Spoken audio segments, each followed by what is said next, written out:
자, 그러면은 오늘은 이제 말씀 특전대 제 4강이죠? 네, 오늘은 옷과 그리스도라는 제목으로 한번 말씀을 나눠볼까 해요. 자, 이 옷이 얼마나 중요한가 우리 한번 성경을 봐볼게요. 고린도 후서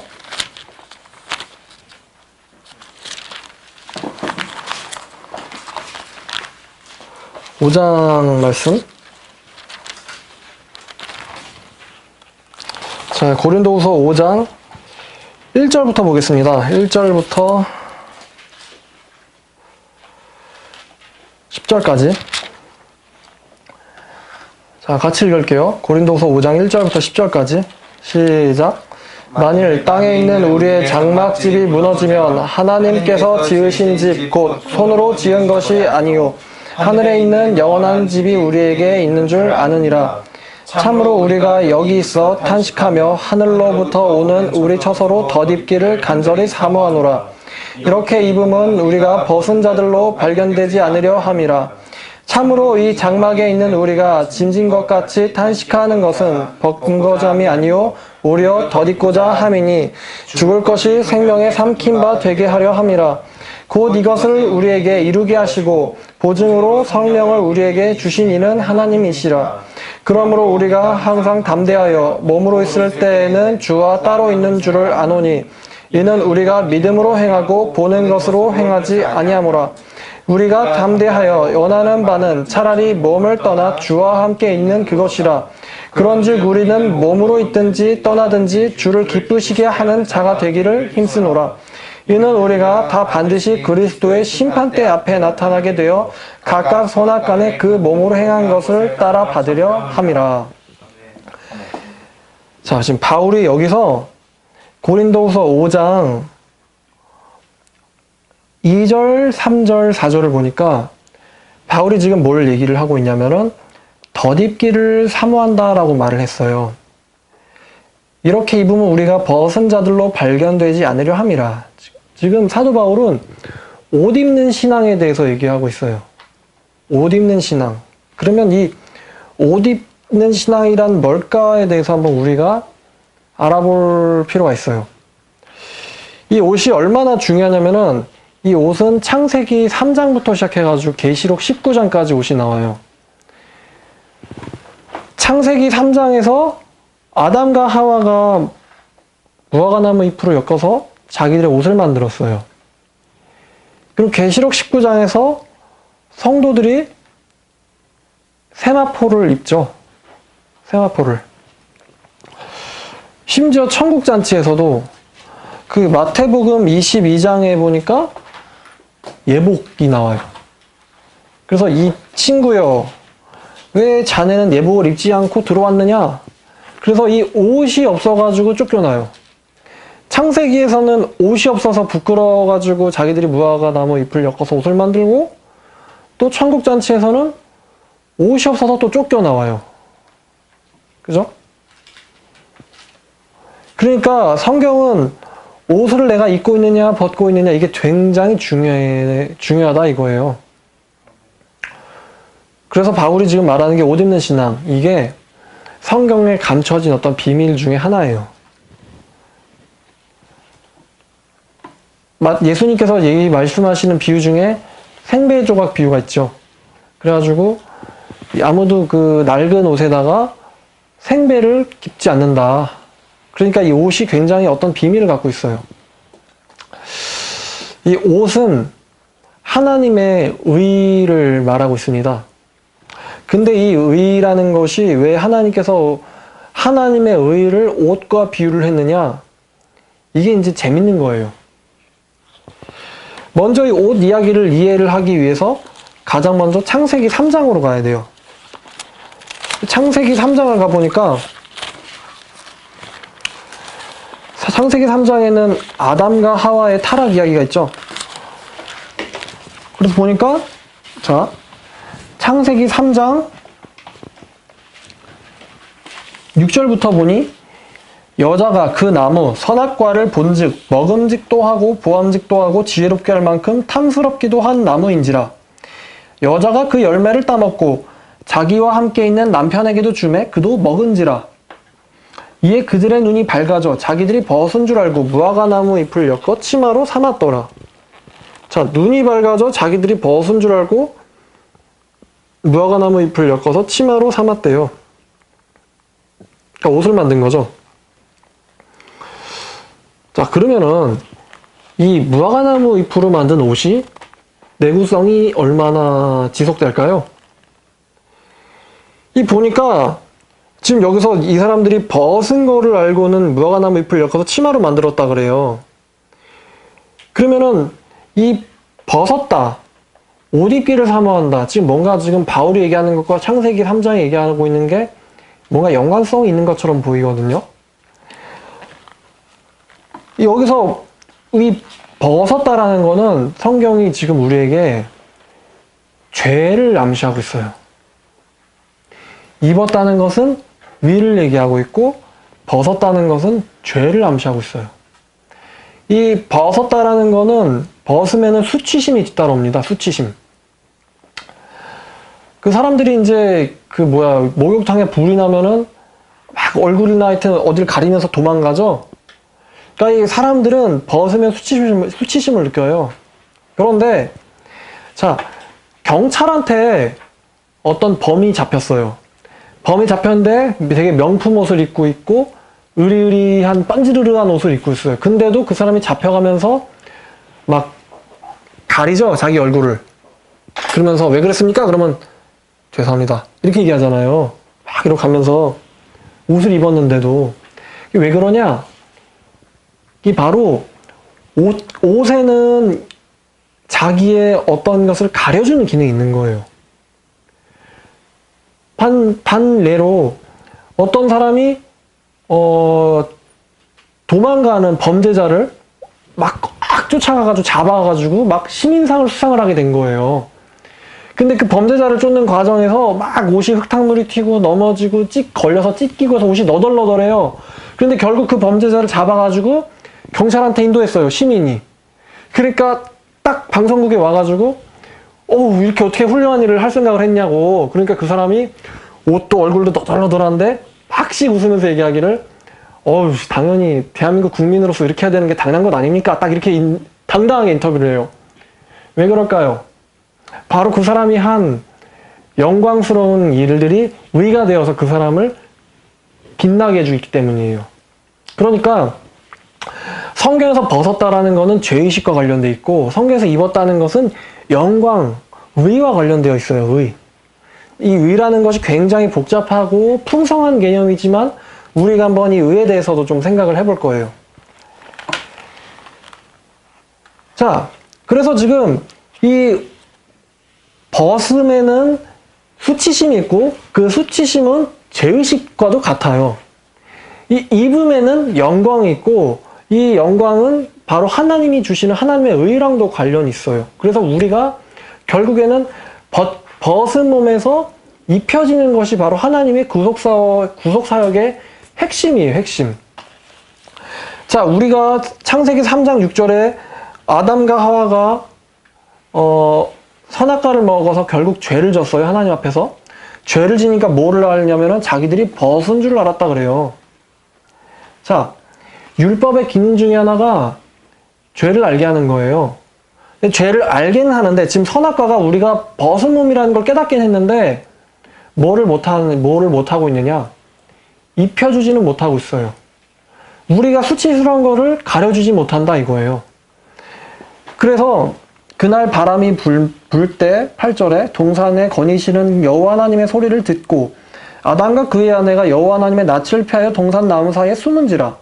자, 이 선악과를 먹은 결과가 첫 번째, 우리가 벗었다는 걸 깨달았다는 것이고 결국 우리가 죄인이라는 것을 깨달은 것이고 두 번째가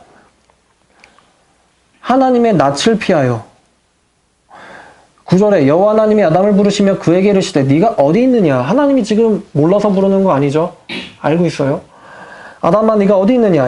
아담이 이르되 내가 동산에서 하나님의 소리를 듣고 벗었으므로 두려워하여 숨었나이다.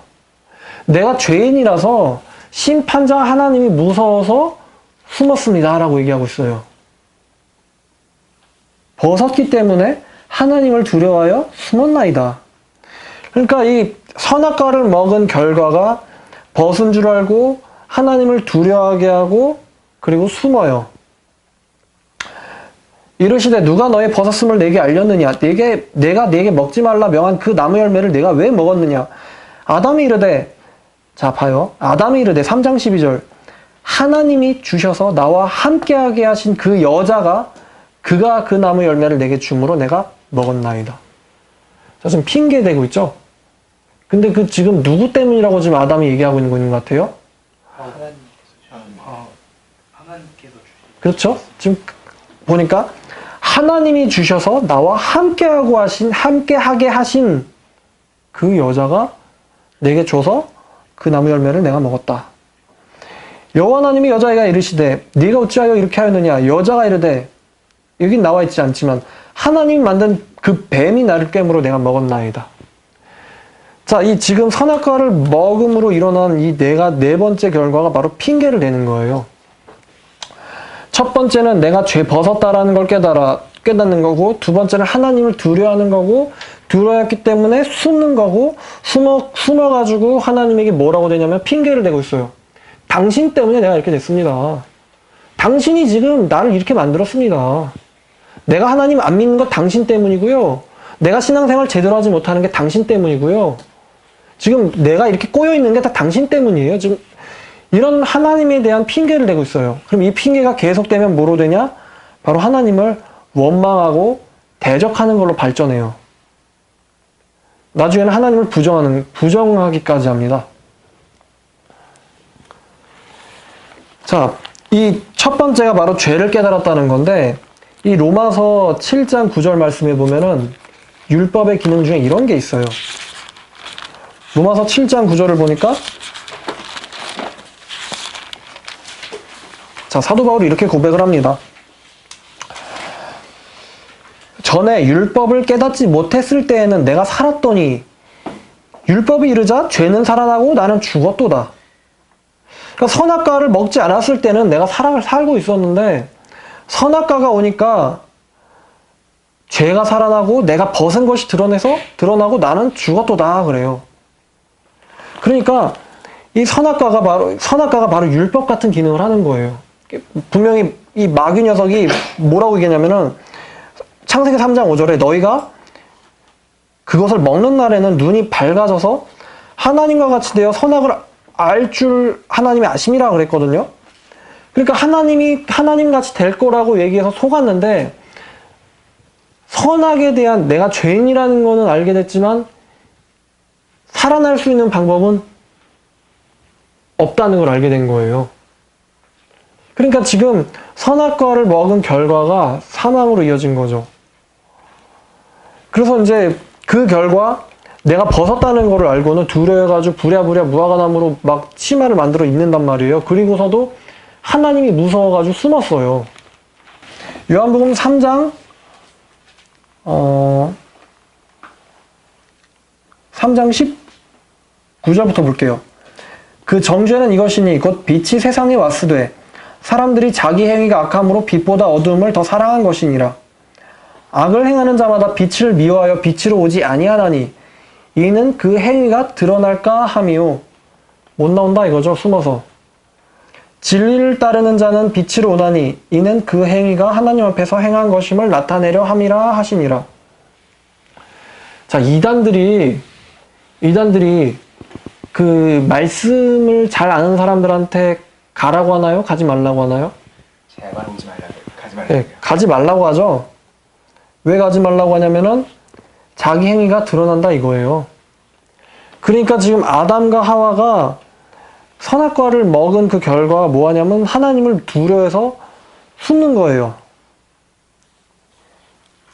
그 지금 하나님을 두려워해서 숨는 거가 바로 이단들이 그런 거예요.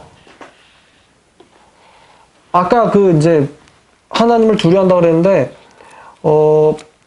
예수 그리스도께서 우리에게 하나님을 두려움을 없애주셨는데 이 요한일서 4장을 보니까요. 요한일서 4장에 4장 16절에 하나님이 요한일서 4장 16절 하나님이 우리를 사랑하시는 사랑을 우리가 알고 믿었노니 하나님은 사랑이시라.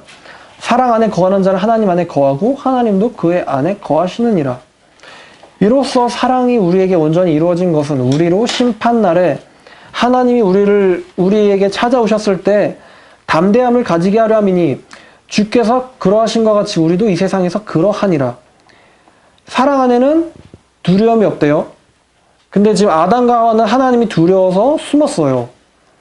온전한 사랑은 하나님을 두려움을 내쫓나니 두려움에는 뭐가 있냐? 바로 심판이 있어요. 두려워하는 자는 사랑 안에서 온전히 이루지 못하였느니라. 자, 이단에 빠진 사람들은 두려워합니다. 늘 쫓겨요. 진리 안에 소속되어 있지 않기 때문에 항상 불안해해요. 근데 19절을 보니까 우리가 사랑함은 하나님께서 먼저 우리를 사랑했다 그래요. 자, 지금 그래서 이 모든 게 대조가 되고 있는 거예요. 죄를 벗은 것을 알고 깨닫고, 여기서는 신약에서는 율법이 죄를 깨닫게 하고, 여기서 그래서 벗은 결과 하나님을 두려워하고, 요한일서에서는 사랑이 두려움을 내쫓는다고 얘기하고, 세 번째, 여기서는 선악과 쪽에서는 하나님을 두려워해서 숨었는데, 요한복음 3장에서는 빛을 사랑하는 자가 빛으로 온다 그랬어요. 그리고 마지막에 네 번째, 하나님에게 핑계를 댄다. 당신 때문에 내가 이렇게 됐다. 근데 그거를 이제 하나님께서 잠언에서도 19장 3절에서 이렇게 말씀을 하세요. 잠언 19장 3절에 이런 말씀이 있는데,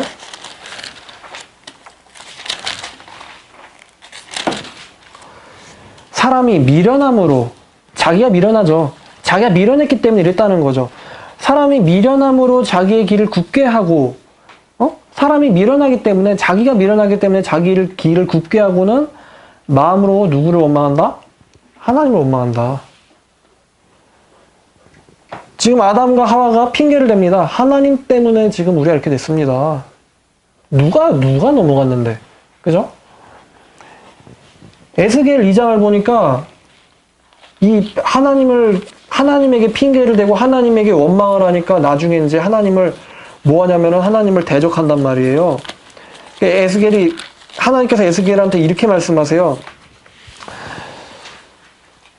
2장 3절에 하나님께서 에스겔에게 말씀하시는 거예요. 인자야, 내가 너를 이스라엘 자손 곧 패역한 백성이라 그래요.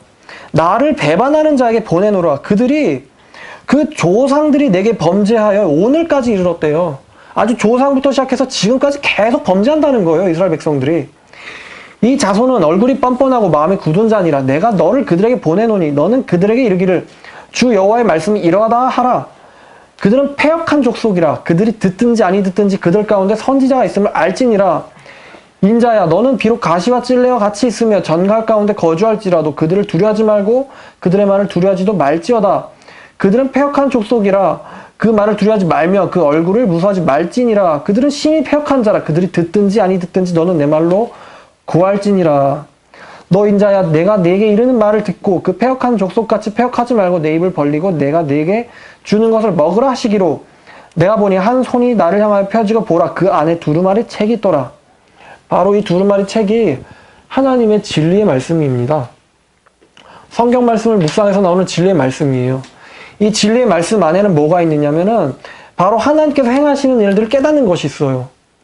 그 두루마리를 펴시니 10절에 그가 그것을 내 안에 펴시니 그 안팎에 글이 있는데 그 안에 뭐가 있냐? 애가 슬퍼할 때 부르는 노래, 애곡, 정말 초상집에 갔을 때 부르는 엄청 슬픈 곡, 그리고 재앙의 말이 기록되었더라. 자, 이 이단들, 그리고 하나님의 말씀을 변개시켜가지고 구원에 이르기 위한 말씀이 아니라 자기 이익을 위해서 목회하시는 분들에게 이런 말씀이 기록되어 있다 이거예요. 애가, 애곡, 재앙의 말들. 그러니까 어떻게 돌아가야겠죠, 우리가. 자, 그러면은, 자, 봐봐요. 아담이 부끄러워가지고 뭘 만들었냐면은 무화과나무로 옷을 만들었어요. 근데 이 무화과나무 옷이라는 거는 이게 뭐 앉았다 일어났다 몇 번 하고 뭐 바닥에 몇 번 앉고 그러면 다 찢어질 거 아니에요. 그러니까 근데 지금 성경 말씀이 단지 아담이 옷을 만들었다는 것을 지금 얘기하고 싶어 하는 게 아니고 우리에게 어떤 메시지를 던져주고 있어요. 창세기 3장에 보니까 7절에 무화과나무 잎을 엮어서 치마로 삼았더라 그러거든요. 근데 같은 장 21절을 보니까 여호와 하나님이 아담과 그의 아내를 위하여 가죽옷을 지어 입혔대요. 자, 그러면 이 옷을 입혀준 게 그냥 하나님이 옷을 만들어서 그들의 뭐 수치를 가려줬다. 아니 뭐 그 당시에 사람들이 아담과 하와밖에 없었을 텐데 하나님이 못하러 가죽옷을 만들어 줬겠어요. 지금 하나님께서 자, 아담이 자기와 자신들의 수치를 가리려고 무화과나무 옷을 만든 것과 하나님께서 그들의 수치를 가려주려고 짐승을 잡아서 가죽옷을 만들어준 것과 지금 대조가 되고 있어요, 지금. 이 무화과나무 옷은 영속하지 못할 것, 순간적인 것, 일시적인 거예요. 일시적으로 나를 가려줄 수 있는 것. 그러나 해가 뜨면은 말라가지고 찢어지고 갈라지고 막 흩어져 버릴 거예요. 근데 하나님이 만들어주신 가죽옷을 만들려면은 짐승의 희생이 있어야 되고 그리고 하나님께서 그거를 만들어주셨다는 걸 우리가 알아야 돼요. 그러니까 무화과나무 옷은 내가 만드는 거고 가죽옷은 하나님께서 나에게 만들어서 주시는 거예요. 하나님께서 나에게 만들어서 입혀주시는 거예요.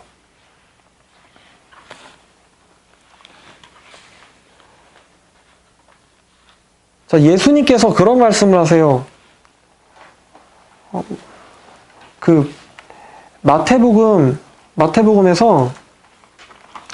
9장에 이런 비유가 있는데 마태복음 9장 16절에 봐봐요.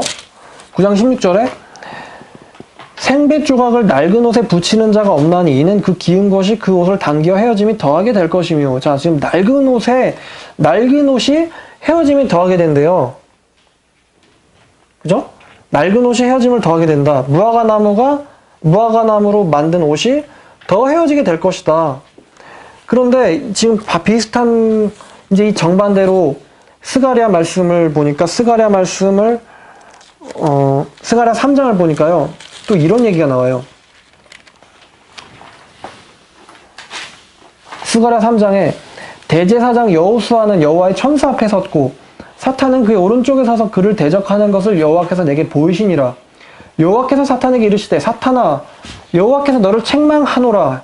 예루살렘을 택한 여호와께서 너를 책망하노라. 이는 불에서 꺼낸 그 그슬린 나무가 아니냐 하실 때 자 봐봐. 여호수아가 더러운 옷을 입고 천사 앞에 서 있는지라. 자, 여호수아가 더러운 옷을 입고 천사 앞에 서 있대요. 자, 여호수아가 더러운 옷을 입고 천사 앞에 서 있는데 이 더러운 옷을 입은 여호수아의 몸이 더러울까요? 깨끗할까요? 제 생각이 더러울 것 같아요. 여호와께서 자기 앞에 선 자들이 명하사 그 더러운 옷을 벗기라 하시기로 또 여호수아에게 이르시기를 내가 내 죄악을 제하여 버렸으니 네게 아름다운 옷을 입히리라 하시기로 내가 말하되 정결한 관을 그의 머리에 씌우소서. 곧 정결한 관을 그의 머리에 씌우며 옷을 입히고 여호와의 천사는 곁에 섰더라. 자, 지금 이 더러운 옷을 천사들이 깨끗한 옷으로 벗겨줘요. 누구의 명령으로? 하나님의 명령으로. 자, 지금 이 무화과나무 옷과 하나님 입혀주신 옷에 대해서 개념이 잡혀야 돼요. 이 무화과나무 옷은 단순히 성경이 아담이 무화과나무로 옷을 만들어서 입혔다는 걸 알려주려고 얘기하는 게 아니라 우리의 종교 생활을 지금 하나님께서 보여주시려는 거예요. 그러면 이 무화과나무 옷이 가리키고 있는 게 뭘까요? 내가 만들었고 나의 수치를 내 스스로 가리려고 만들었고 오래가지도 못하고 일시적인 거. 뭘까요, 이게? 맞아요. 이 무화과나무 옷이라는 거는 하나님 앞에서 내가 떳떳하려고 하는 자기가 만든 이예요. 그러니까 쉽게 얘기하면 내가 착하게 살아가려는 거. 내가 하나님 앞에 나서기 위해서 내가 예배 열심히 드리고 내가 열심히 성경 읽고 내가 열심히 봉사하고 교회에서 섬기고 내가 열심히 전도하고 다 내가 하는 거예요. 그게 바로 무화과나무로 만든 옷이에요. 근데 그러면 이 짐승의 옷은 뭐냐? 이거는 하나님께서 주시는 의예요. 하나님께서 우리를 위롭다라고 하시는 거예요. 내가 좀 더 착하게 살았고 내가 좀 더 종교성이 좋았고 내가 좀 더 열정적이었다. 그래서 하나님 앞에 나 좀 괜찮죠? 이렇게 나가는 게 아니라 이 가죽의 옷은 하나님께서 우리를 내가 너를 깨끗하다라고 보시는 입혀주시는 거예요. 곧 뭘 얘기하냐? 그리스도의 보혈을 얘기하는 거예요. 그리스도의 의를 얘기해 주는 거예요.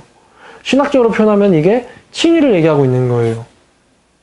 하나님께서 우리를 위롭다라고 하시는 거.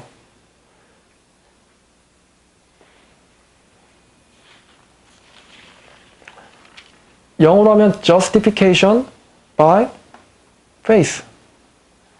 믿음으로 말미암아 하나님께서 우리를 위롭다고 해주시는 거. 이게 바로 무화과나무 옷과 가죽옷의 차이예요. 무화과나무 옷은 주체가 우리한테 있어요. 나 자신한테 있어요. 내가 좀 더 교회 출석 열심히 하고 내가 좀 더 뭔가를 지키려고 하고 아마 우리가 지금 관심을 갖고 있는 이단들이랑 굉장히 흡사할 거예요. 내가 좀 더 열성내가지고 좀 더 그 인증해서 출석을 해야 되고 내가 좀 더 안식을 지켜야 되고 그래가지고 하나님 앞에 하는 거죠. 그러니까 하나님 앞에서 누굴 자랑하겠어요? 나를 자랑한단 말이에요. 근데 바울은 뭐라고 얘기하냐면은 자랑할 자는 주를 자랑하라고 했단 말이에요. 로마서에. 그러므로 자랑할 데가 어디 있느냐? 행위의 법으로냐? 무슨 법으로냐? 오직 믿음의 법에 의해서니라. 믿음의 법. 누구로? 바로 그리스도 예수를 말미암아. 그리스도 예수를 자랑하는 건데 지금 이 무화과나무 옷은 자꾸만 자기를 자랑한단 말이에요. 그러면 이 가죽옷의 주체는 누구에게 있어요? 짐승을 잡는 분이 누구죠? 하나님. 그렇죠. 옷을 만드는 분이 누구죠? 하나님. 입히시는 분이 누구죠? 하나님. 다 주체가 하나님에게 있어요. 그러니까 어떤 인간의 종교적인 행위도 하나님 앞에 나가기에는 불충분해요. 바울이 갈라디아서에 그렇게 얘기하잖아요. 행위로 의롭다라고 하려는 너희는 그리스도의 은혜에선 떨어졌다. 율법의 저주 아래 있다 그러잖아요. 근데 이 가죽옷은 믿음이에요. 믿음. 하나님께서 나를 입히실 거라는 믿음. 하나님께서 나의 수치를, 나의 죄를 가려주실 거라는 믿음이에요. 그래서 로마서에 행위가 없을지라도 불경건한 자를 위롭다 여기시는 그분을 믿는 사람에게는 그의 믿음이 위로 여겨진다. 그러니까 하나님께서 입혀주실 것을 믿는 거죠. 이게 바로 유대교와 기독교가 다른 거예요. 유대교도 기독교도 둘 다 구원과 선에 이르려고 하거든요. 근데 지금 유대교는 자기 행위로, 이단들도 자기 행위로, 근데 기독교는 우리를 위롭다라고 하시는 하나님을 믿음으로 나간다는 것이 달라요. 근데 요즘은 기독교조차도 많이 율법주의적 구원관에 치우치려고 그래요. 그래서 율법주의적으로 큐티, 율법주의적으로 아까 섬김, 리더, 모임, 교회 나가는 거 이게 다 믿음이 아니라 뭔가 이렇게 해야지 신앙생활이 뭔가 좀 있어 보이는 그런 쪽으로 좀 치우치려는 경향이 강해요. 자꾸만 뭔가 하지 않으면 막 정죄당하는 것 같고 막 죄의식이 막 일어나는 것 같고 그게 아닌데 하나님 우리를 자유롭게 해주시려고 안식을 주시려고 오셨는데 자꾸만 기독교도 자꾸만 속박하려는 것처럼 가는 경향이 요즘 좀 있는 게 좀 마음이 안타까워요. 그래서 이 무화과나무 옷과 짐승의 가죽옷은 이 주체가 다르다 이거예요. 그리고 하나님께서 여기서 가죽옷을 입혀주시는 것을 자세히 관찰을 해보면은 가죽옷이 나오려면은 뭔가가 죽어야 돼요.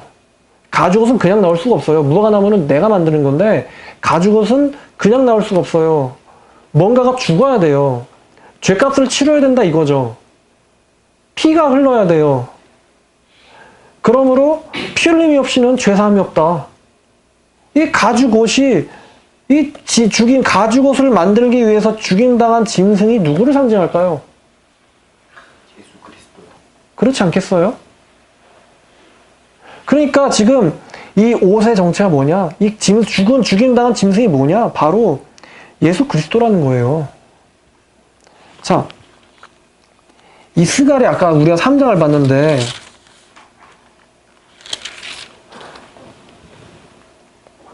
스가랴 3장에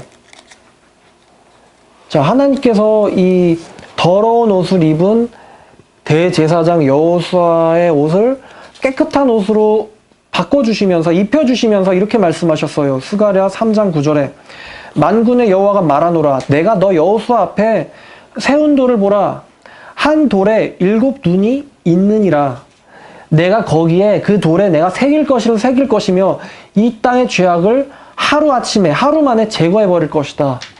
하루 만에 제거해 버릴 것이다. 자, 이 한 돌에 7 눈이 있대요. 7 눈.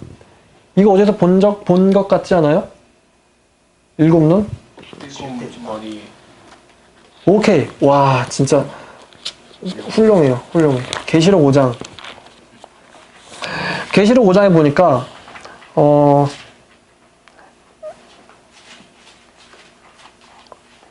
5장 4절부터 보니까 그 두루마리를 펴거나 보거나 하기에 합당한 자가 보이지 아니하기로 내가 크게 울었더니 장로 중에 한 사람이 내게 말하되 울지 마라 유대 지파 다 사자 다윗의 뿌리가 이겼으니 그 두루마리와 7 인을 떼시리라 하더라.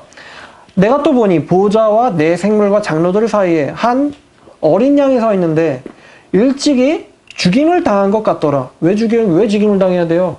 가죽 옷을 만들어야 되니까. 누군가를 가리려고, 속죄하려고. 그에게 7 뿔과 7 눈이 있으니 이 7 눈들은 온 땅에 보내심을 받은 하나님의 7 영이더라. 다시 스가랴 4장 9절. 한 돌에 7 눈이 있느니라. 이 한 돌, 바로 예수 그리스도를 얘기하는 거예요. 이 돌. 다니엘서 2장 34절 45절에도 나오고 이사야 9장 14절 17절에도 나오고 28장 16절에도 나오고 로마서 9장 32절에도 나오고 내가 한번 볼까요? 로마서 9장 32절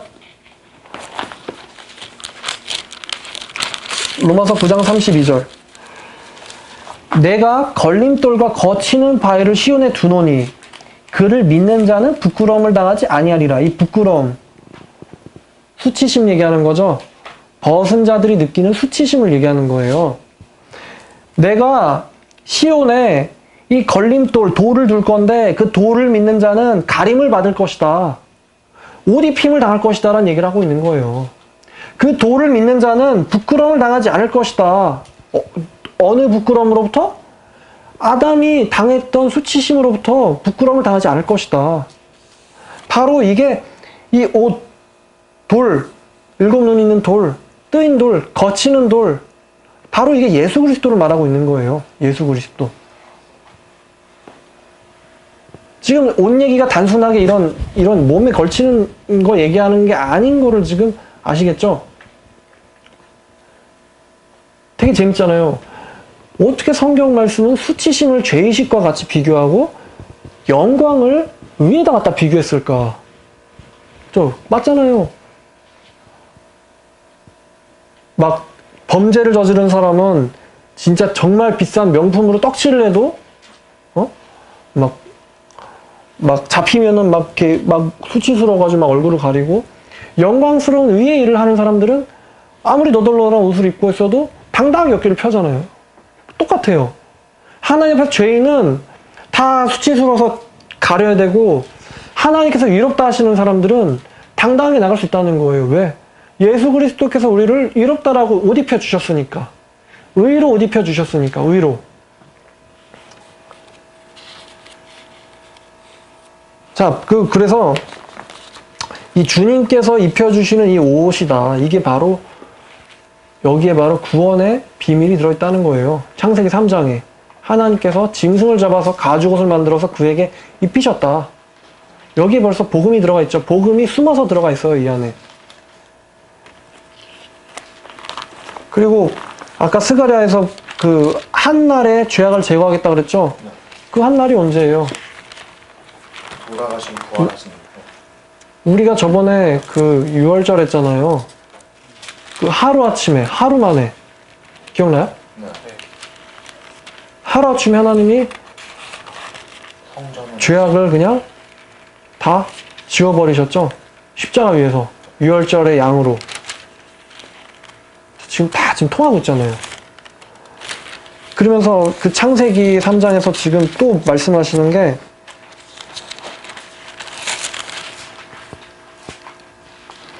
창세기 3장 15절에 내가 너로 여자와 원수가 되게 하고, 여기서 너는 뱀인데 그냥 기어다니는 뱀 얘기하는 게 아니에요. 네 후손도 여자의 후손과 원수가 되게 하리니 여자의 후손은 네 머리를 상하게 할 것이요. 자, 지금 계시록 12장이 떠올라야 돼요. 여자의 후손. 여자가 잉태하는 아이. 철장으로 만국을 다스릴 아이. 여자의 후손이 네 머리를 박살낼 것이다. 네 자손, 네 머리를 박살낼 것이다. 네 뱀의 머리 얘기하는 거예요, 지금? 아니죠? 마귀의 권세를 산산조각 내겠다는 것을 하나님께서 말씀하고 계신 거예요. 또 너는 그의 발꿈치를 상하게 할 것이다. 마귀가 핍박을 하겠죠?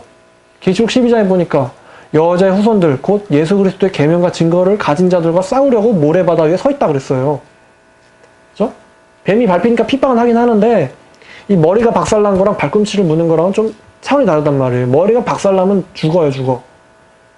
그러니까 하나님께서 승리하신 거죠. 예수님께서 내가 이겼노라 라고 말씀하신 것처럼. 그러니까 지금 그래요. 어떻게 구원의 복음이 들어있느냐? 구약의 복음이 들어있느냐? 들어있어요.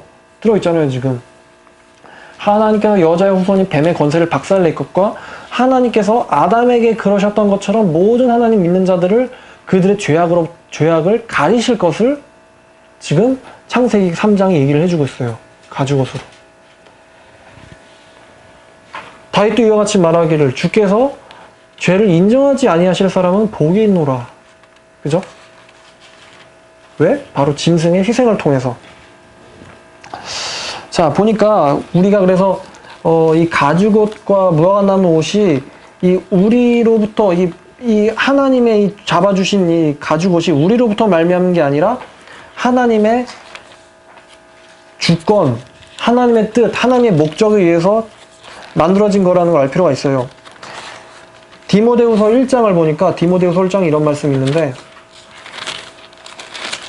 디모데후서 1장 9절에 하나님께서 우리를 구원하사 거룩하신 소명으로 부르심은 우리의 행위대로 하심이 아니오. 우리의 행위대로. 우리가 뭐 무화과나무로 옷을 입어서 그게 좀 보여줄만 해서 하나님 앞에 나갈만 하고 우리의 어떤 선행이, 우리의 어떤 율법 준수가 우리의 어떤 거룩하게 살고자 하는 그런 위선들이 그걸 통해서 하나님이 우리를 행위대로 하심이 아니오. 오직 자기의 뜻. 여기서 좀 뜻이라는 단어보다는 목적이라는 단어가 더 좋을 것 같아요. 오직 하나님 자신의 목적과 영원 전부터 그리스도 예수 안에서 우리에게 주신 은혜대로. 하나님께서는 아담에게 가죽옷을 안 입혀주셔도 되거든요.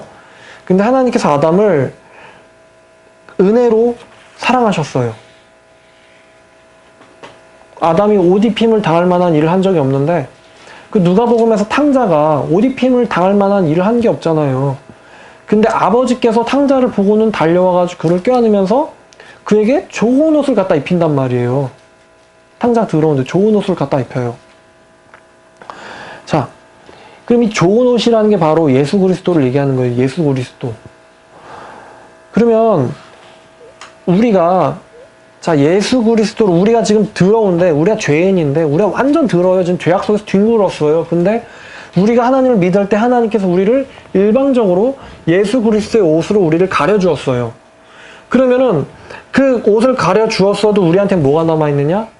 우리한테는 씻어야 될 것이 남아있는 거예요. 그러니까 하나님이 우리를 위롭다라고 보시는 이유는 우리 자체가 깨끗하고 멋있기 때문이 아니고 우리가 입고 있는 옷 때문이에요. 우리가 예수 그리스도의 옷을 입고 있기 때문에 우리가 문설주에 피를 발랐기 때문에 우리를 위롭다라고 지금 보시고 있는 거예요. 저번에 그랬잖아요. 문설주 안에 뭐 살인자가 있고 범죄자 있고 도둑놈이 있는데 하나님이 안 죽인다고 하면은 그 도둑놈, 살인자, 범죄자가 착해서 안 죽인 거예요? 그 문설주의 피 때문에 안 죽인 거예요? 피 때문이에요. 그 사람들이 내가 죄인인데 좀 더 내가 선행을 베풀었어. 내가 어려운 사람들 많이 도왔어. 내가 뭐 누구를 넘어진 사람을 일으켜 세웠어. 근데 피를 안 바르면 죽는다고 얘기했어요. 그 사람의 선행 때문에 그 사람이 엮어서 스스로를 위해서 입혀놓은 무화과나무의 옷 때문에 하나님께서 그 사람을 살려주는 게 아니고 피 때문에. 하나님께서 입히신 가죽옷 때문에. 하나님께서 입히신 예수 그리스도의 옷 때문에 하나님께서 우리를 이롭다라고 보시는 거예요. 갈라디아서 3장에 보니까 3장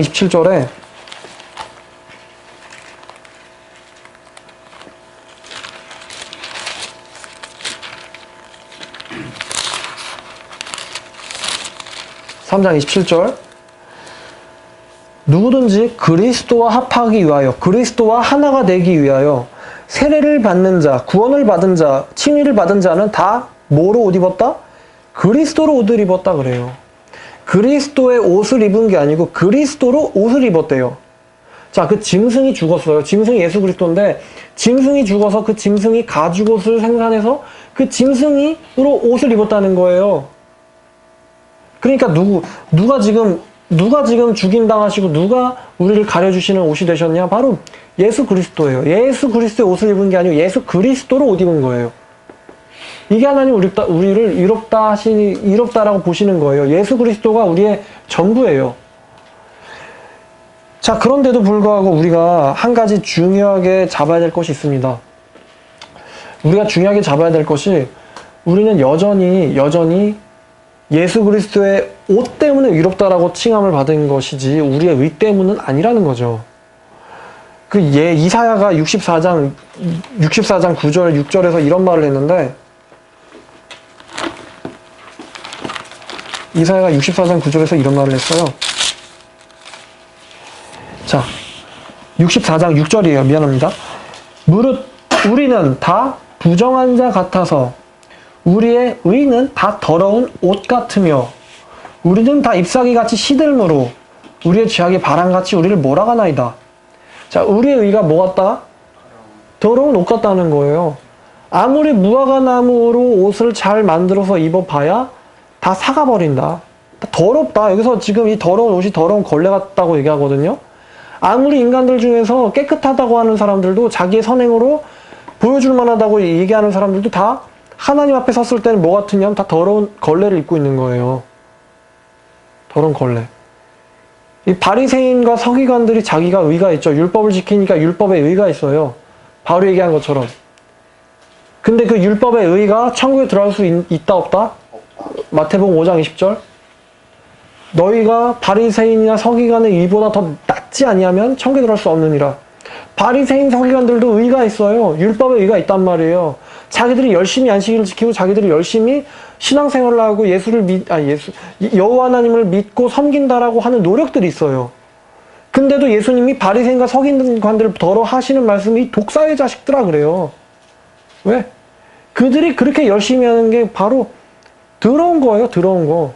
하나님을 믿음으로 말미암아 이롭게 하려고 되는 게 아니고 자기가 스스로 이롭게 되려고. 잎이시를 하나님을 믿는 게 아니라 자기가 만든 무화과나무 옷을 자랑하는 거죠. 그러니까 그 옷 가지고는 하나님 앞에 도저히 나갈 수가 없는 거예요. 자, 그러면은 우리가 하나님께서 우리를 아담에게 가죽옷을 입히셨다라고 했을 때 우리가 한 가지 중요하게 생각해야 될 거는 이 옷이 내가 스스로 만든 게 아니고 하나님께서 하나님의 은혜의 그 기쁘신 뜻에 따라서 하나님의 그 목적에 따라서 하나님께서 주권적으로 나를 입히셨다라는 것을 우리가 집중해서 생각을 해야 되는데 여기서 또 한 가지 우리가 생각을 해야 될 것이 우리가 예수 그리스도의 옷을 입은 것으로 끝나는 게 아니라는 거예요. 처음에 우리가 고린도후서 본문을 본 것처럼 고린도후서 본문으로 다시 한번 가봐요. 고린도후서 5장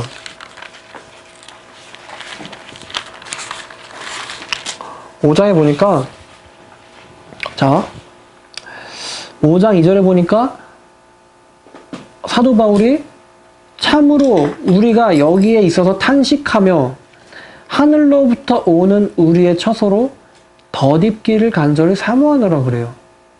자, 지금 옷을 입었는데 사도 바울이 예수 그리스도를 통해서 의롭다함을 받았어요. 근데도 지금 이 사람이 뭐라고 얘기하냐면은 우리가 덧입기를 간절히 사모한다고 그랬어요. 자, 지금 이게 아직도 여전히 진행 중이다라는 거를 지금 얘기하고 있어요, 바울은. 진행 중.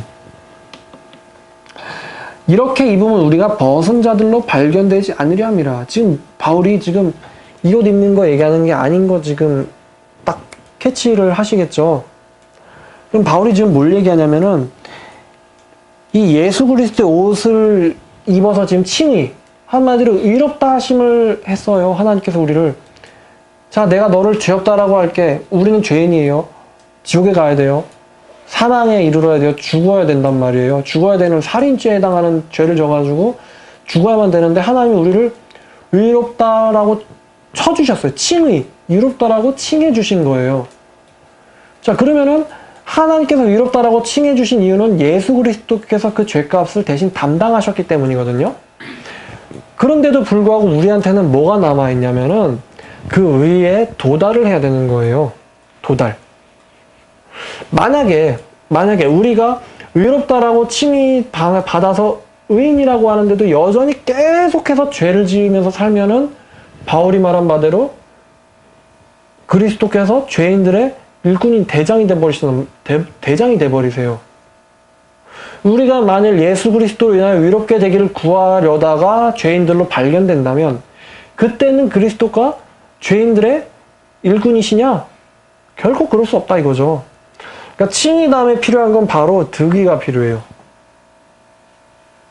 하나님께서 우리를 의롭다라고 쳐주신 이유는 우리가 하나님의 그 예수 그리스도의 피를 통해서 죄값을 의롭다라고 사해졌을 뿐만 아니라 그 안에 계신 성령께서 우리를 실제로 의롭지 않은 우리를 실제로 의롭게 만들어 주실 것을 미리 보셨기 때문에 우리를 의롭다라고 하신 거예요.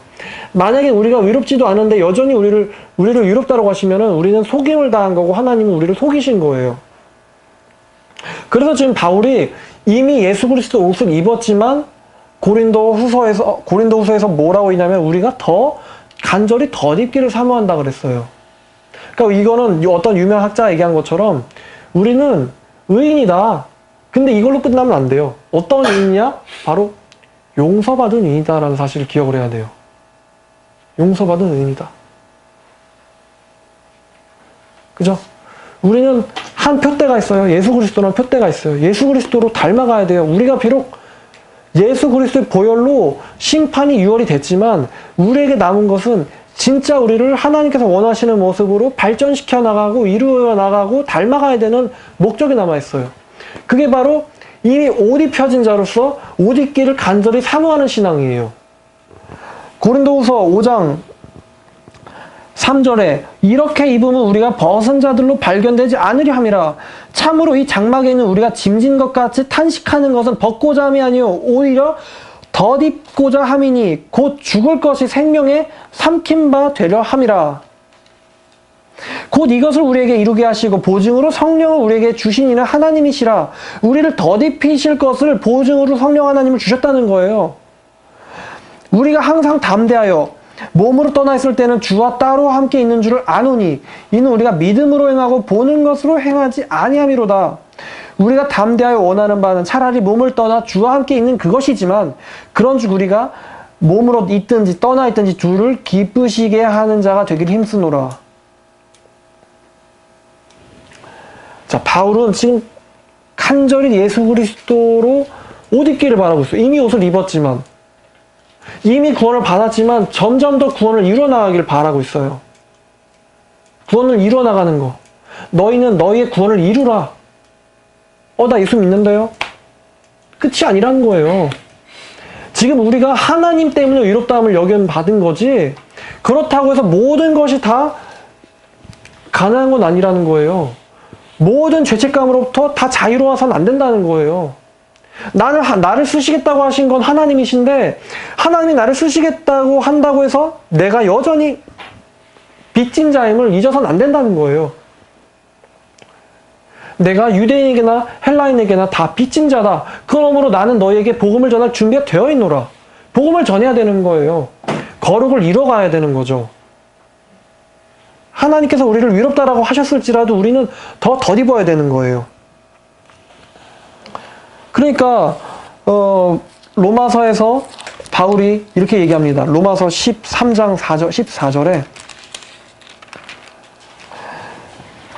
자, 지금 이게 구원을 정말 받은 사람들한테 하는 얘기거든요. 또한 너희가 이 시기를 알거니와 자다가 깰 때가 벌써 되었나니 이는 우리의 구원이 처음 믿을 때보다 가까웠음이라. 밤이 깊고 낮이 가까웠으니 이 낮이 가까우면 바로 이제 하나님께서 심판하시는 걸 얘기하는 거거든요. 그러므로 우리가 어둠의 일을 벗고 세상의 일을 벗고 육신의 일을 벗고 빛의 갑옷을 입자. 그리스도의 옷을 입자. 그리스도의 인답게 합당하게 살자. 낮에와 같이 당정히 행하고 방탕하거나 술 취하지 말며 음란하거나 호색하지 말며 다투거나 시기하지 말고 오직 예수 그리스도를 옷 입고 육신의 정욕을 위하여 육신의 일을 도모하지 말라. 자, 지금 칭의 얘기했고 득이 얘기하고 있어요. 예수 그리스도의 의를 누려라. 그 의를 행해라. 너희가 그 의로 의롭다 하심을 받았지만 그 의를 이제는 행하는 자가 되어라. 이게 바로 옷을 입혀짓고 또 옷을 입고자 하는 신앙입니다. 지금 두 가지가 같이 가고 있죠. 이미 이루어졌고 또 이루어가는 신앙. 자, 그래서 이 그리스도의 옷이라는 게 굉장히 중요합니다. 그리스도의 옷이 없으면 쫓겨나요. 천국에서도. 이 마태복음 22장 9절에 보니까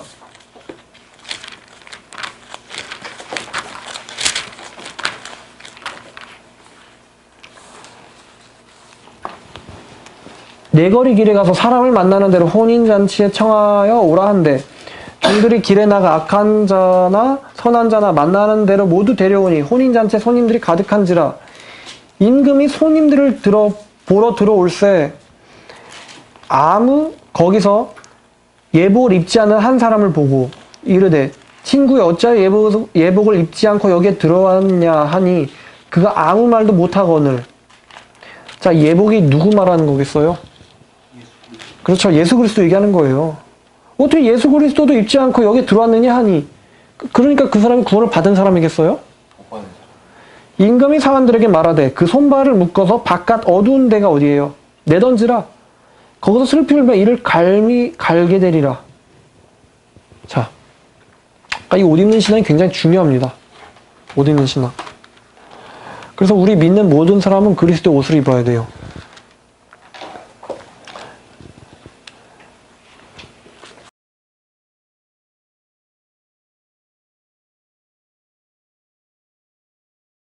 지금 이거는 이 구절은 칭의나 득의보다도 뭐가 있냐면은 지금 이 고린도전서 3장에 대한 그 배경이 이제 분파가 갈렸어요. 고린도 교회가 분파가 갈렸는데 뭐 아볼로파가 있었고 바울파가 있었고 베드로파가 있었고 뭐 그리스도로만 믿겠다는 사람들이 있었거든요. 근데 지금 봐봐요. 고린도전서 3장 3절에 너희는 아직도 육신에 속한 자로다. 너희 가운데 시기와 분쟁이 있으니. 그러니까 분파 얘기하는 거예요. 너희가 어찌 육신을 따라 행하는 자가 아니리요. 어떤 이는 말하되 나는 바울에게라 하고 다는 아볼로에게라 하니 너희가 육의 사람이 아니냐. 그러면 아볼로는 누구며 바울은 무엇이냐. 다 같은 하나님의 종이 아니냐. 나는 심었고 바울은 복음을 전했고 아볼로는 심게 성장시켰는데 하나님께서 자라나게 하시나니 심는 이나 물 주는 이나 아무것도 아니로되 오직 자라게 하시는 하나님 뿐이니라. 지금 사도 바울은 또다시 교회의 연합을 얘기하고 있어요. 일치와 연합을. 그러면서 뭔 얘기를 하냐면은 우리는 하나님의 동역자들이요. 우리라는 건 바울과 아볼로, 디모데 이런 사람 얘기하는 거죠.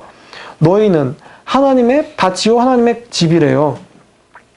여기서 너희는 성도들 얘기하는 거겠죠. 근데 그러니까 성도들일 수도 있고 그러니까 여기 부름을 받은 사람이고 택함 받은 사람이 있어요. 부름을 받은 사람은 복음을 듣긴 듣되 거듭은 나지 않은 사람들이고 택함을 받은 사람은 복음도 듣고 거듭도 난 사람들이에요. 그러니까 이 부름을 받은 사람들은 모래 위에 세운 집이고 이 택함을 받은 사람은 반석이 그리스도 위에 세운 집이에요. 신앙을. 그래서 내게 주신 하나님의 은혜에 따라 내가 지혜로운 건축자같이 터를 닦아주매. 이 터를 닦았다는 건 어떤 사람을 세웠다는 거거든요. 다른 이가 그 위에 세우나 각각 어떻게 그 위에 세울까를 조심할지니라. 이 닦아둔 것 외에 능히 다른 터를 닦아줄 자가 없으니 곧 터는 곧 그리스도라. 그러면서 12절 13절에 얘기하는 건 시험이 그 사람이 진짜 그리스도에게 속한 사람인지 가짜로 붙어있는 척하는 사람인지를 드러낸다는 얘기예요.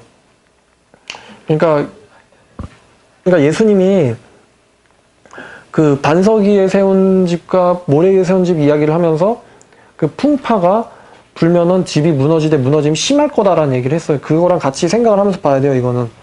그런데 각 사람의 공적이 나타날 것이니 그 공적이 어떤 사람에겐 불로 나타나고 14절에 어떤 건축자가 그 집 위에 세웠는데 그 세운 것이 시험을 당했을 때도 그대로 있으면 그 건축자는 상을 받고 만일 누구든지 그 건축된 것이 무너져 버리면 해를 받으리니 그 건축자 자신은 구원을 받되 불 가운데서 받은 것 같으리라. 이런 얘기인데. 예. 그래가지고 이게 진짜로 붙어있는 사람이지 아니면 가짜로 붙어있는 사람들을 시험하여 진짜로 붙어있는 사람 구원을 받고 가짜로 붙어있는 사람 떨어질 것이다. 이렇게 해석해야 된다. 네, 그런 뉘앙스인데 여기서 얘기하는 그 누구든지 그 위에 있는 사람이라는 그 사람은 건축을 당한 사람이 아니고 건축을 하는 사람. 그러니까 아볼로 같은 사람들. 건축자들 무리. 우리는 하나님의 동역자들이요. 너희는 건축집이다. 거기서 내가 만일 누구 위에다 세웠는데 그게 허물어져 버리면 그 세운 사람은 나는 해를 받지만 불 가운데서 구원을 받은 것 같을 것이다. 라는 얘기를 하는 거예요. 근데 좀 진정한 사역에 대해서 이제 얘기하는 거죠. 그러니까 진정한 사역에 대해서 얘기를 하는 거지. 이게 그러니까 뭐 행위에 대한 그런 뭐 구원을 받되 뭐 그런 거는 아니라는 거죠. 예. 그리고 아까 득이 얘기했는데 그 득이가 칭의와 득이는 항상 동시에 일어나요. 그러니까 칭의가 일어난 사람 치고 득이가 안 일어난 사람이 없고 득이를 행하는 사람 치고 칭의가 안 일어난 사람이 없어요. 왜냐면은 그 성경에 보면 성령에 의하지 아니하고서는 로마서 8장에 누구든지 그리스도의 영이 없으면 그리스도 하나님을 기쁘시게 할 수 없다 그랬어요. 기쁘시게 할 수 없는 이유는 우리가 무화과나무 잎으로 옷을 만들어 봐야 그게 위선이기 때문에 마태복음에서 말씀하신 것처럼 우리가 예수 그리스도의 그 생배로 만든 옷을 흉내내려고 해봤자 뭐만 더 드러나냐면 내 위선만 더 드러나요. 구원을 받지 않은 상태에서 안에 성령님이 우리를 거룩하게 살게 하시는 원동력이 되시는 성령 하나님이 없는 상태로 우리가 하나님의 계명 있는 일들, 원수를 사랑하라, 복음을 전파하라, 네 이웃을 내 몸과 같이 사랑하라, 뭐 부모에게 순종하라, 뭐 하나님을 기쁘시게 해라. 이 모든 계명들을 지키려고 해봐야 우리가 위선자로 된다는 게 그 마태복음 9장에 있는 생배 비유예요. 그 예수 그리스도의 계명을 구원 안 받은 사람이 그렇게 하려고 하면 더 찢어진다. 더 위선자 돼버린다. 바리새인처럼. 그래서 이 칭의와 득이는 그러니까 구원과 성화의 거거든요. 구원과 성화는 동시에 일어나요. 동시에. 구원은 순간적으로 일어나고 그러니까 칭의와 구원은 순간적으로 일어나고 내가 예수 그리스도를 진정으로 믿어서 회개했을 때 성화는 그때부터 점진적으로 일어나요. 그래서 성화가 바로 구원의 징표예요. 내가 예수님을 믿고 구원받았는지를 어떻게 알 수 있느냐? 그 사람이 어떻게 변화가고 있는지, 어떻게 살고 있는지를 딱 보면 알 수 있어요. 그 사람이 정말 말씀에 대해서 진지한지, 말씀을 사랑하고 있는지, 말씀을 단지 세뇌당한 게 아니고 바리새인처럼 말씀을 막 세뇌하는 게 아니라 말씀을 진짜 사랑하는지, 또 그 말씀을 자기 실천으로 드러내고 있는지, 억지로 열매를 막 스테이플러에 찍어가지고 나 살아있는 열매예요 이런 게 아니고 진짜 안에 뿌리가 살아있기 때문에 그 살아있는 생명이 줄기를 타고 올라와서 성령의 열매들로 주렁주렁 열리잖아요. 저번에 그 요한복음에 예수에게 붙어있으면 무조건 열매를 맺게 돼 있어요. 열매가 없기 때문에 잘라서 불에 던진다는 이유는 그 사람이 구원을 받았는데 착하게 못 살았기 때문에 태워버리겠다는 얘기가 아니고 열매를 못 맺는다는 것 자체가 그리스도에게 붙어있는 척한 거라는 거죠. 진짜 붙어있었던 게 아니고 회개를 해도 전심으로 한 게 아니고 거짓으로 한 거란 얘기예요. 그러니까 칭의와 득이 구원과 성화는 항상 같이 간다 라는 거죠. 결국 우리가 그 예수님의 의를 이루어야 될 책임이 있지만 그 사실 그거는 하나님과 같이 가는 거예요. 그래서 갈라디아서 2장 20절에 내가 예수 그리스도와 함께 십자가에 못 박혔는데도 불구하고 내가 살아있다 그랬어요. 그런즉 이제 내가 사는 삶의 원동력은 나를 사랑하사 나를 위하여 죽으신 그 하나님을 믿는 믿음으로 사는 삶이다. 이게 바로 무화과나무 옷과 예수 그리스도의 의를 이뤄가는 것의 차이점이에요. 또 얘기가. 그래가지고 그쪽이 아니라 천주교에서는 이걸 가지고 연옥이나 뭐 이런 걸 설명했는데 이제 좀 잘 풀려서 다행이에요. 그러니까 천주교는 그 예수 그리스도로 옷을 입으려고 하지 않고, 그러니까 예수 그리스도를 믿음으로 옷을 입으려고 하지 않고 자꾸 무화과나무 옷을 입으려고 그래요. 그래서 내가 죄를 지으면은 분명히 예수님이 사해 주시겠다고 했는데 히브리서에 한 번의 제사로 거룩하게 된 자들을 영원하게 속죄했다고 그랬단 말이에요. 한 번 제사로, 한 번 믿음으로, 한 번 십자가로. 근데 천주교에서는 계속 뭘 해야 되냐? 고해성사 해야 되죠. 계속 뭐 해드려야 되냐? 계속 미사 드려야 돼요. 천주교에서 드리는 미사는 구원을 위한 거예요. 그러니까 미사 드려라, 뭐 연보해라, 뭐 면죄부 내라, 뭐 해라, 뭐 고행해라, 뭐 이렇게 무릎으로 계단도 올라가고 그러잖아요. 그게 다 구원받기 위해서 하는 거예요. 근데 기독교는 한 번 믿음으로 내가 죄인이라는 걸 깨닫고 나서 한 번에 하나님께서 나를 구원해 주시고 나머지 뒤에 있는 종교 생활은 내가 구원을 받기 위해서 하나님에게 이쁨 받기 위해서 뭔가 이렇게 딜하는 거래하는 개념이 아니라 나를 위하여 죽으신 하나님을 사랑하는 마음으로 하는 순수한 거예요. 그게 바로 순수한 종교행위예요. 그러니까 다른 거죠. 우리가 예배드리는 거는 하나님을 기쁘시게 하기 위함이지 구원받기 위해서가 아니에요. 하나님 내가 착하게 살았으니까 돈 주세요. 영광 주세요. 취업 주세요. 아내 주세요. 뭐 구원 주세요. 천국 주세요. 이런 게 거래 개념이 아니라는 거죠. 하나님 나 당신을 사랑해요. 당신이 나를 사랑하셨잖아요. 그래서 이제 예배 드리는 거고, 그래서 신천지에서는 열매 맺고 싶으면 전도하라고 하는 얘기하는 모양인데 진짜 전도는 내가 하나님을 사랑하기 때문에 자동적으로 하는 거지. 바울처럼 그리스도의 복음이 내게 맡겨졌고 전하지 않는다 해도 이 복음의 권리는 나한테 있는데 자기가 목숨을 다해서 복음을 전하는 거예요. 천국하려고? 아니라 나를 사랑하신 하나님을, 그 사랑을 내가 알기 때문에 자발적으로 남이 시키지 않아도 내가 하고 싶어서 어떠한 희생, 수고, 고난이 뒤따른다 해도 내가 그걸 원해서, 그래서 하는 게 그 가죽옷을 입은 사람들이 하는 종교 생활이고 무화과나무 옷을 입은 행한 사람들은 이제 뭔가 대가를 바라고 한다는 거죠.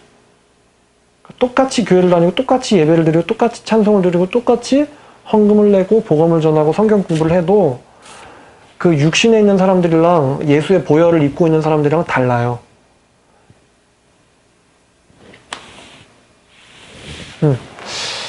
그래서 이 옷이 아담의 무화과나무과 그 짐승의 가죽옷은 철저하게 그 행위의 주체가 누구에게 있느냐? 하나님의 은혜에 의해서, 그분의 깊으신 뜻에 의해서, 알 수는 없지만 그분의 자비에 의해서, 그분이 우리에게 사랑을 베푸시기로 정한 그 사랑에 의해서 옷을 입혀졌다라는 게 중요해요. 그래서 우리가 그것을 입혀졌기 때문에 교만하게 사는 게 아니고, 우리가 그분을 가려줬기 때문에 내가 지금 그 정죄를 당하지 않는 거지만 나에게는 이 옷에 걸맞는 말이에요, 진짜.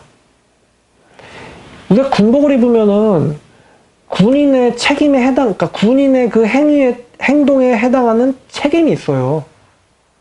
우리가 의사의 가운을 입으면은, 그러니까 의사라고 우리가 했을 때, 우리가 의사의 가운을 입으면은 그 의사의 가운에 합당한 책임이 있단 말이에요. 우리가 법관의 복을 입으면은 법관의 복에 따라 사람들한테 기대되는, 마땅히 해야 되는 공평하고 올바른 판결을 내려야 될 책임이 있단 말이에요. 마찬가지로 우리가 그리스도의 옷을 입고 있으면은 그리스도인답게 살아야 될 책임이 있는 거예요. 만약에 우리가 이 책임을 다하지 못하면 욕먹어요. 누가 욕먹냐면 하나님이 욕먹어요. 기독교가 욕먹고. 그죠? 너희로 인하여 하나님 여호와 이름이 이방인들 가운데서 모독을 당하는도다. 그러니까 바울은 이미 옷을 입었지만 계속 따라간다라는 걸 강조하고 있어요. 예수 그리스도의 옷을 입은 사람들은 이 옷을 입고 있다는 건 거기에는 자격이 있는 거거든요. 탕자의 아버지가 그 탕자에 정말 귀한 옷을 입혀주잖아요. 에스겔 16장에 보면은 하나님이 그 버림 당한 사람들에게 수놓은 옷을 입혀줘요. 수놓은 옷.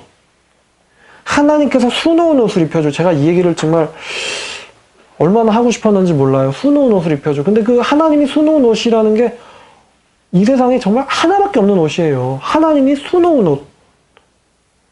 아무리 그건 그 명품이라고 해봐야, 아무리 진짜 이 세상에 귀한 명품이라고 해봐야 사람들이 찍어낸 거고, 돈이 뭐 300이든 3000이든 3억이든 주면 살 수 있거든요. 근데 하나님이 수놓은 옷은 돈 주고 살 수가 없어요. 하나님이 만드는 거예요. 하나님 자체란 말이에요. 하나님이 수놓은 옷으로 입혀줬어요, 우리를. 근데 자꾸 우리는 에스겔 16장에 보면은 그 수놓은 옷을 오히려 우상을 섬기는 데다 갖다가 팔아버려요. 하나님 옷을 입히고 오소리 가죽으로 물돼지 가죽으로 신발을 만들어서 신겨준 걸 다 갖다가 음행을 해요. 나중에 에스겔 16장 한번 읽어봐요. 기가 막혀요. 하나님이 불쌍한 애들, 자비를 베풀 가치도 없는 애들한테 모든 걸 다 해주는데 그 모든 걸, 하나님에게 받은 모든 걸 갖다가 우상 숭배를 하는 게 얼마나 기가 막힌지. 그래서 처음에 에스겔 2장에 그들이 조상부터 지금까지 항상 반역한다, 항상 대적한다, 뻔뻔하게 오늘날까지 이르렀다. 하나님이 진짜 얼마나 답답하면 그런 얘기를 하겠어요, 우리한테. 그래서 이 하나님께서 수놓은 옷이라는 거는 정말 돈으로 정말 살 수 없는 거, 살 수도 없는 거, 오직 하나님의 은혜의 뜻, 그 기쁘신 자비의 뜻에 따라서만 입혀지는 옷이에요. 하나님이 미리 준비하신 옷인데, 창세전부터 예수 그리스도를 통해서 미리 준비하신 옷인데, 그래서 그걸 우리에게 입혀주시는데 그게 바로 예수 그리스도다. 돈으로 살 수 없는 것, 오직 하나님께서만 입혀줄 수 있는 것, 그게 바로 예수 그리스도다. 그거를 제가 지금 오늘 이 강의를 준비를 하면서 말하고 싶었어요. 여러분들도 정말 우리가 이렇게 말씀을 사모하게 된 것조차도 하나님이 우리를 불쌍하게 여겨주셨기 때문이구나. 내가 똑똑해서 말씀을 깨닫는 것도 아니고, 당시에 똑똑하다는 서기관 바리새인들 다 그냥 지나갔잖아요. 예수님 얘기를 들었지만 깨닫지 못하고 예수님 정죄하고. 근데 우리는 하나님의 은혜로 말미암아 구원을 얻고 또 그분의 사랑으로 계속 이끌림을 받기 때문에 그분을 계속 자랑해야 되고, 그분을 계속해서 신뢰를 해야 되고, 그리고 마지막으로 부탁하고 싶은 것은 그분이 그 희생을 하나밖에 없는 아들을 희생시켜가지고 우리에게 옷을 입혀주셨으니까 그 하나님의 뜻에 보답하기 위한 그 예수 그리스도로 옷 입은 자에게 합당한 삶을 간절히, 율법행위가 아니라 하나님을 사랑하는 마음으로, 당연한 권리가 아니라 당연한 권리 내 당신의 아들이니까 나 옷 입혀라, 그게 아니라 탕자처럼 나를 일꾼의 하나로 써주소서 하는 그런 빚진 자의 마음을 가지고 예수 그리스도의 형상을 닮아가기를 바랍니다. 아멘. 자, 기도할게요.